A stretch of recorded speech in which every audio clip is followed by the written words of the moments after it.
Alhamdulillah, segala puji bagi Allah Subhanahu wa taala. Allah yang maha mulia, maha suci, lagi maha sempurna.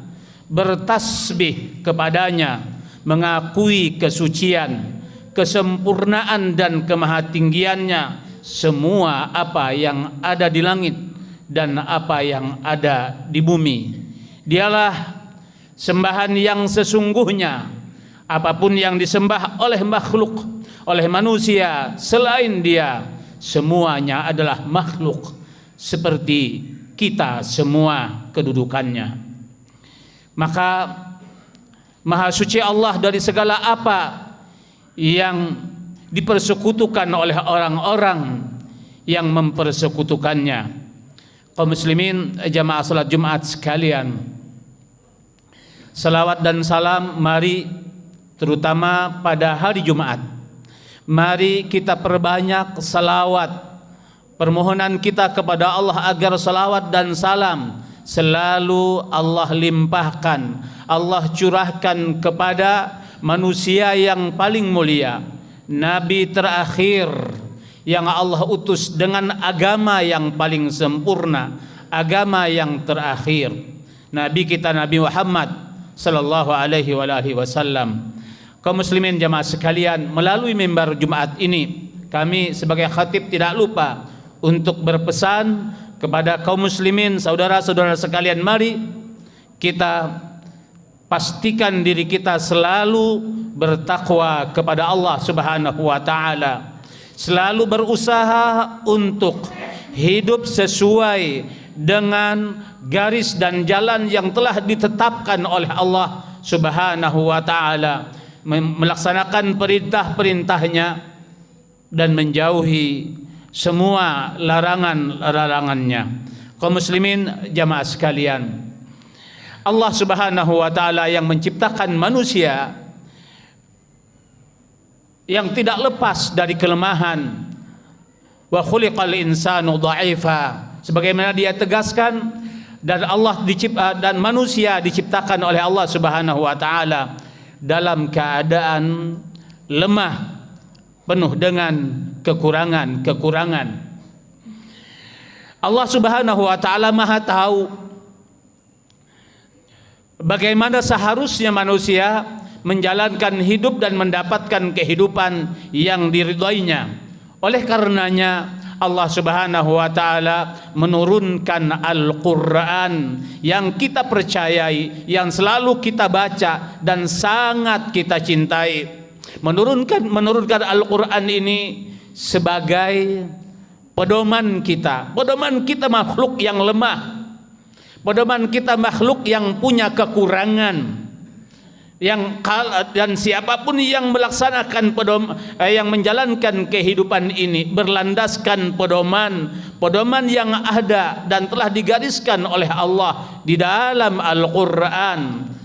Allah Subhanahu wa taala jamin meski manusia penuh dengan kekurangan, penuh dengan kealpaan, penuh dengan kelemahan, Allah Subhanahu wa taala menjamin bahwa manusia itu, orang yang berpegang teguh kepada Al-Qur'an ini, akan pasti mendapatkan kebahagiaan, pasti mendapatkan kemenangan, pasti mendapatkan apa yang dia dambakan, yaitu kebahagiaan dunia dan akhiratnya. Kaum muslimin jamaah salat Jumat sekalian, di antara pedoman yang selalu dan bahkan di antara pedoman yang Allah Subhanahu wa taala tunjukkan kepada kita, bahkan kita selalu mengucapkannya dan diwajibkan oleh Allah Subhanahu wa taala mengucapkannya, adalah ketika Dia berfirman, iyyaka na'budu wa iyyaka nasta'in. Hanya kepadamulah, hanya kepada Engkaulah ya Allah kami menyembah, dan hanya kepada Engkaulah kami memohon pertolongan. Ini adalah pedoman hidup yang Allah Subhanahu wa taala ajarkan kepada kita, dan kemudian pedoman ini Allah Subhanahu wa taala jadikan sebagai ucapan dan ikrar yang selalu kita ucapkan pada saat kita bermunajat kepadanya, menghadap kepadanya melalui ruku dan sujud kita, baik itu dalam ruku dan sujud yang wajib maupun ruku dan sujud yang sunnah. Iyyaka na'budu wa iyyaka nasta'in. Artinya Allah Subhanahu wa taala mengajarkan kepada kita bahwa kita dalam hidup ini harus mewujudkan ibadah, mewujudkan kepatuhan dan ketaatan kepadanya dalam seluruh aspek kehidupan kita. Seluruh aspek kehidupan kita harus berwujud ibadah. Iyyaka na'budu, hanya kepada Engkaulah kami ya Allah menyembah. Sebagaimana Allah Subhanahu wa taala menegaskan bahwa Allah menciptakan manusia dan menciptakan jin, disempurnakan dengan akalnya, disempurnakan dengan ruh yang ditiupkan kepada kita seluruhnya. Tujuannya adalah wa ma khalaqtul jinna wal insa illa liya'budun. Kami tidaklah menciptakan jin dan manusia. Aku tidak sekali-kali tidak menciptakan jin dan manusia kecuali agar manusia dalam penciptaan ini, dalam kehidupan ini beribadah, menghambakan diri kepadaku. Artinya hidup seperti yang Allah Subhanahu wa taala kehendaki. Kaum muslimin jamaah sekalian, ini prinsip. Maka ibadah dalam agama kita tidak terbatas kepada ritual-ritual seperti yang kita laksanakan saat ini. Iya, sholat 5 waktu, sholat Jumat, sholat sunnah itu ibadah. Ulama menyebutnya ibadah mahdhah, ibadah yang harus kita terima apa adanya. Tidak boleh kita akal-akali, tapi kita harus adanya di situ, patuh, tunduk dan taat, laksanakan seperti apa yang diperintahkan.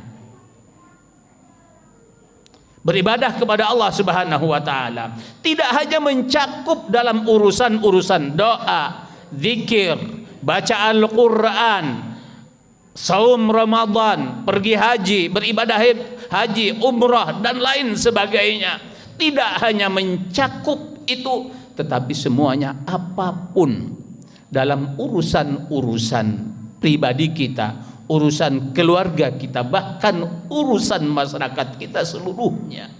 Sebagaimana Allah Subhanahu wa taala tunjukkan, semuanya itu adalah ibadah kita kepada Allah Subhanahu wa taala. Bermuasyarah, mendidik anak-anak kita. Siapapun kita, mendidik anak-anak menjadi seorang yang beriman, orang yang saleh. Upaya-upaya yang kita lakukan ke arah sana seluruhnya, semua juga itu adalah ibadah, dan itu diperintahkan oleh Allah Subhanahu wa taala.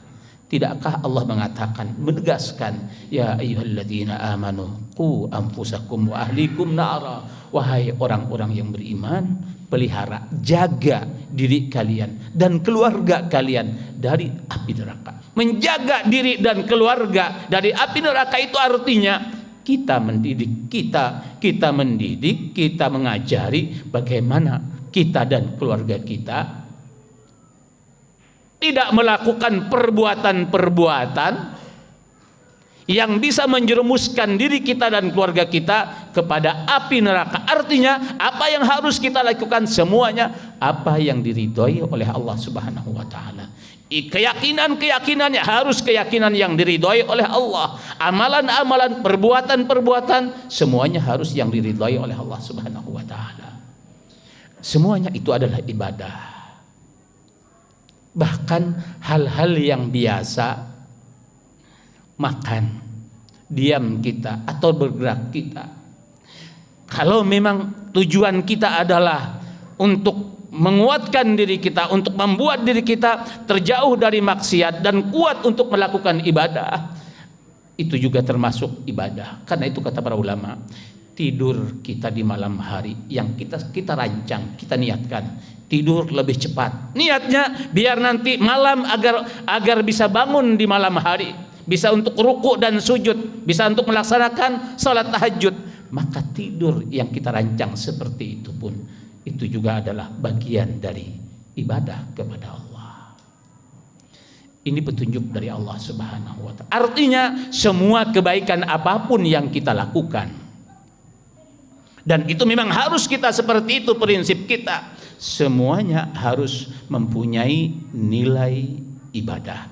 Dan ketika kita sudah seperti itu prinsipnya, maka Allah Subhanahu wa taala memberikan petunjuk, karena Allah pun sangat tahu bahwa diri kita ini adalah makhluk, walaupun dengan kelebihan dan keistimewaan yang ada pada kita, tetap saja tidak pernah keluar dari apa yang disebut dengan ad-dha'f, kelemahannya, kekurangannya, kealpaannya. Karena itu Allah mengajarkan kepada kita untuk selalu dalam usaha, setiap apapun usaha kebaikan yang ingin kita usahakan, apapun perbuatan, apapun ibadah yang harus kita lakukan, tidak lupa harus selalu memohon kekuatan kepada Allah Subhanahu wa taala untuk atau agar kita bisa melaksanakannya dengan sempurna. Itu makna dari iyyaka nasta'in. Iyyaka na'budu itu artinya kita usaha, kita berusaha, kita berbuat, kita bertekad untuk taat dan patuh kepada Allah dalam segala urusan kita, urusan ibadah mahdhah maupun ibadah ghairu mahdhah. Harus selalu ditempel, selalu dibarengi dengan iyyaka nasta'in, hanya kepada Engkau ya Allah kami memohon pertolongan. Nah, kaum muslimin jamaah salat Jumat sekalian, termasuk di antara petunjuk Allah Subhanahu wa taala kepada kita adalah ketika Dia berfirman mengatakan, ya ayyuhalladzina amanu ista'inu bis-sabri was-salah innallaha ma'as-sabirin. Wahai orang-orang beriman, ista'inu, kalian mintalah jadikanlah sebagai pertolongan kalian untuk kalian membuat kuat, untuk kalian membuat mampu melakukan banyak hal kebaikan-kebaikan. Ista'inu bis-sabri was-salah.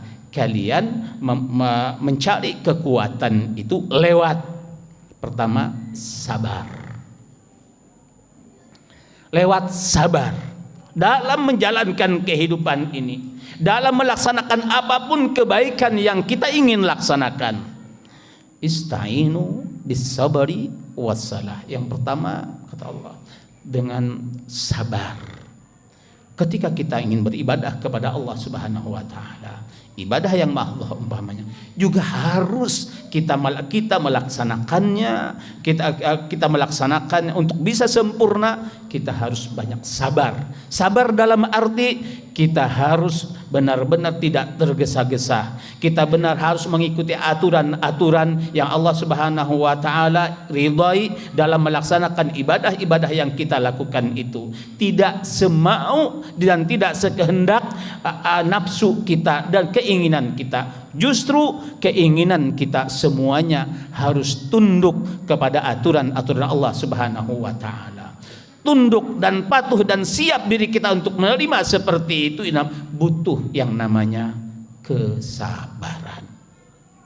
Butuh kesabaran. Apalagi memang hidup ini diciptakan oleh Allah untuk diuji. Hidup ini dijadikan oleh Allah Subhanahu wa taala bagi kita semuanya adalah sebagai ujian. Maka siapapun kita tidak akan pernah lulus dari ujian ini manakala kita tidak mempersenjatai diri kita dengan sabar. Kita tidak akan pernah lulus dari ujian ini. Kita semakin tua, semakin lemah tenaga, semakin tidak berdaya pada saat sementara kita tetap harus menjalankan apa yang menjadi kewajiban kita. Kita harus berbuat untuk melakukan apa saja yang bisa membuat Allah Subhanahu wa taala ridha. Itu seluruhnya membutuhkan kesabaran. Maka Allah Subhanahu wa taala mengatakan khusus kepada orang-orang beriman dengan mengatakan, ya ayyuhalladzina amanu, wahai orang-orang beriman. Maksudnya kita, siapapun yang beriman kepadanya, termasuk diantaranya kita semua. Wahai orang-orang beriman, ngapain? Istainu, kalian bersenjatai diri kalian ini dengan bisabari, dengan sabar. Jangan lepas dalam kehidupan ini untuk mempersenjatai diri dengan kesabaran. Oleh karena itu, kita seluruhnya harus menjadi sosok-sosok hamba Allah Subhanahu wa taala yang sabar. Untuk bisa sedemikian, maka diri ini harus benar-benar dilatih. Melatih diri dan membiasakan diri ketika menghadapi segala sesuatu dengan kesabaran, dengan sifat sabar, ditambah dengan mempelajari apa itu sabar, apa keutamaannya, apa kemudian pahala-pahala yang Allah Subhanahu wa taala janjikan kepada orang-orang yang sabar. Istainu bis-sabri was-salah. Ini yang pertama. Kedua, kemudian Allah Subhanahu wa taala setelah menyuruh kita untuk selalu mempersenjatai diri dengan sabar. Ya ayyuhalladzina amusta'inu bis-sabri, persenjatai diri kalian dengan sabar, wassalah, dengan salat. Persenjatai diri kita, perkuat diri kita ini dengan sabar, dan yang kedua adalah salat. Salat yang kita laksanakan, yang diperintahkan oleh Allah melalui Rasulnya dan diajarkan oleh beliau, memiliki banyak luar biasa keutamaan. Dia nikmat yang sangat agung, yang luar biasa. Banyak mengandung rahasia yang banyak tidak diketahui oleh kita. Dia adalah benar-benar sesuatu yang sangat luar biasa dan sangat ajaib. Salat. Nabi kita Nabi Muhammad sallallahu alaihi wasallam dengan para sahabatnya pada saat harus menghadapi untuk pertama kalinya berhadapan dengan orang-orang kafir Quraisy di bulan Ramadan. Beliau dengan para sahabatnya yang masih tidak terlalu banyak, yang belum terlalu juga rapi tersusun karena masih baru berada di Madinah, baru datang 2 tahun di Madinah, harus berhadapan dengan orang kafir Quraisy dalam suatu peristiwa yang dikenal dengan peristiwa Perang Badar. Dalam Perang Badar ini, di mana Nabi Muhammad beserta para sahabat-sahabatnya yang jumlahnya kurang lebih 300 harus berhadapan dengan orang kafir Quraisy yang jumlahnya hampir 1000, 3-1 pada saat itu. Dan Nabi Muhammad SAW harus benar-benar berani menghadapi dan tidak boleh mundur. Itu terjadi di tempat yang namanya Badar, sehingga disebut Perang Badar. Nah, pada saat kaum Quraisy bersama bala tentaranya semuanya berkumpul dengan jumlah dan persiapan yang perbekalan yang cukup lengkap dan banyak, sementara kaum muslimin jumlahnya hanya 300-an orang. Ini secara manusiawi membuat Nabi Muhammad SAW banyak menyimpan hal dalam jiwa beliau. Beliau sangat punya rasa kekhawatiran, mungkin juga ada semacam rasa takut. Iya, sebagaimana manusia biasa. Maka di malam hari sebelum besok hari yaitu terjadi pertempuran, Nabi kita Nabi Muhammad SAW ruku sujud kepada Allah Subhanahu wa taala. Artinya beliau salat. Artinya beliau mempersenjatai diri kepada untuk menghadapi ini dengan bermunajat, dengan mendekatkan diri kepada Allah melalui salat tuh beliau tuh di situ dan berdoa, berdoa. Abu Bakar kemudian yang memperhatikan beliau sampai merasa sangat-sangat semacam kasihan dan prihatin luar biasa memperhatikan Nabi SAW dengan suara yang terisak-isak dengan tangisan dan air mata yang terus berkucur pada saat beliau salat, sampai beliau mengatakan, "Ya Rasulullah, kenapa engkau lakukan semua seperti ini ya Rasulullah?" Beliau pada saat itu mengatakan, "Wahai Abu Bakar, kalau kita besok ini kalah, kalau kita bisa besok tidak ditolong oleh Allah, kaum muslimin ini habis seluruhnya besok ini, maka saya khawatir manusia tidak ada lagi yang menyembah Allah Subhanahu wa taala. Dan itu yang diungkapkan oleh beliau kepada Allah, ya Allah, kalau engkau besok ini engkau habiskan pasukan kami ini ya Allah, maka sesudahnya tidak ada lagi orang yang akan menyembah engkau ya Allah. Beliau lakukan pada malam itu salat menghadap pada Allah. Ajaib luar biasa. Besok harinya tentara Quraisy yang jumlahnya hampir 1000-an itu harus menelan pil pahit kekalahannya di hadapan kaum muslimin yang jumlahnya 300-an. Turun saat itu malaikat membantu pasukan kaum muslimin melalui sholat. Maka sholat itu luar biasa. Dia baik apakah dia sholat wajib maupun dia sholat sunnah. Maka itu dari itu Nabi SAW diceritakan oleh Hudzaifah radhiyallahu taala, kata beliau menuturkan, kana idza hazabahu amrun faza'a ila salah atau shalla. Adalah Nabi SAW kalau beliau sedang mengalami yang tidak nyaman dalam hatinya, apapun keadaan yang tidak nyaman yang beliau rasakan, maka beliau langsung salat. Dia bisa 2 rakaat. Mau dia di siang hari ataupun di malam hari, beliau sholat. Kaum muslimin jamaah sekalian. Nah, maka dari itu mari kita persenjatai diri kita tadi dengan sabar dalam menghadapi ini. Kita latih diri kita untuk jadi orang yang sabar, dan sifat sabar itu menjadi watak dan menjadi akhlak kita. Yang kedua, mari kita jadikan sholat ini sebagai tempat kita untuk kembali kepada Allah dan menyerahkan dan memohon kepada Allah Subhanahu wa taala dalam menyelesaikan banyak persoalan-persoalan hidup yang sangat-sangat rumit dan sulit-sulit itu. Barakallahu wa lakum fil Qur'anil Karim, nafani wa iyyakum bima fihi minal ayati wa dzikril hakim, fastaghfirullaha innahu huwal ghafurur rahim. Aqibatul lil muttaqin wa la udwana illa 'alal zalimin. Wassalatu wassalamu ala nabiyyina Muhammadin khatamin nabiyyin wa ala alihi wa ashabihi wa barik wa sallim ajma'in. Amma ba'du. Ayyuhal muslimun, usikum bi nafsi bittaqwallah fa innahu faqad fazal muttaqun. Ulama terkenal yang sangat kesohor, diakui oleh semua madhab ahli sunnah wal jamaah, madhab Imam Syafi'i, madhab Imam Imam Abu Hanifah, madhab Imam Malik maupun Imam Hambali, dan madhab lainnya dari madhab fikih. Diakui keulamaannya dan kitabnya dijadikan rujukan. Dia adalah Muhammad bin Ismail Al-Bardisbah atau dikenal dengan Al-Imam Bukhari. Imam Bukhari yang kita kenal dan semua penuntut ilmu pasti kenal siapa beliau. Beliau adalah penulis kitab yang diakui oleh para ulama.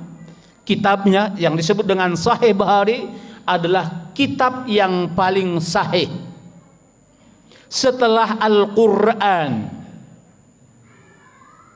Sahih Bukhari, kitab yang paling sahih setelah Al-Quran, adalah kitab sahih yang ditulis oleh Imam Al-Bukhari rahimahullah. Baru keduanya kitab sahih Imam Muslim. Itu sepakat seluruh ya ulama. Imam Bukhari rahimahullah, beliau menulis kitab ini dari saripati atau ringkasan atau beliau pilih dari puluhan dan ratusan ribu hadis-hadis yang sampai kepada beliau, yang beliau teliti, beliau pelajari, lalu beliau muat beliau tulis, beliau himpun dalam kitab yang dikenal kemudian dengan Sahih Imam Bukhari. Ada apa dengan beliau?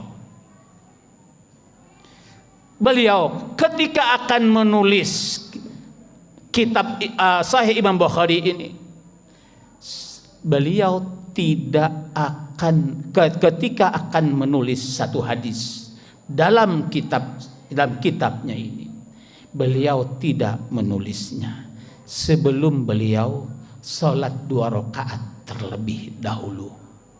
Salat beliau itu setelah beliau pelajari, beliau teliti tentang hadis ini, sanadnya, isinya apa semuanya, udah beliau pastikan hadis ini benar-benar sahih.